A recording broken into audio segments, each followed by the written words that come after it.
Hi hello friends, నేను మీ lucky దలింగేష్. విజయవాడలో ఓ అద్భుతమైన ప్రాచీన విష్ణు ఆలయం ఉంది అని మీకు తెలుసా? అది ఎవరిదో కాదు, భూవరాహస్వామి ఆలయం. ఈ ఆలయం కనకదుర్గమ్మ ఆలయం వెనుక భాగంలో ఇంద్రకీలాద్రి కొండపై కృష్ణా నదీ తీరాన ఉంటుంది. ఇది కనకదుర్గ ఆలయం కన్నా పురాతనమైనది అని ప్రతీతి. ఇక్కడికి చేరుకున్నాక 2 బస్సెస్ అయితే ఉంటాయి. 30 రూపీస్ టికెట్ ఛార్జ్ చేస్తాడు. కొండపైకి వెళ్ళడానికి ఓన్ వెహికల్స్, కార్ అయితే పర్మిట్ ఉంది, బైక్ అయితే అలో చేయరు. ఇక్కడ భగవంతుడు తన అరుదైన అవతారమైన వరాహ అవతారంలో భూవరాహస్వామిగా పూజలు అందుకుంటారు.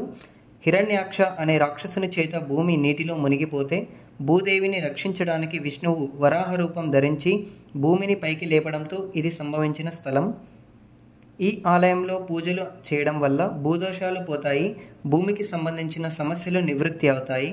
ఒక శాస్త్రం ప్రకారం కనకదుర్గమ్మ కూడా ఈ కొండపై స్థిరపడే ముందు భూవరాహస్వామి అనుమతి తీసుకుందని చెబుతుంటారు. ఇక్కడ ఆదివారాలు, ఏకాదశి, వైకుంఠ ఏకాదశి, అలాగే నవరాత్రుల్లో భక్తులు విపరీతంగా వస్తుంటారు. ఆ రోజులలో ప్రత్యేక పూజలు జరుపుతారు. సో ఈసారి కనకదుర్గమ్మ ఆలయానికి వచ్చే ముందు ఈ పవిత్రమైన భూవరాహస్వామి ఆలయం చూడటం మర్చిపోకండి.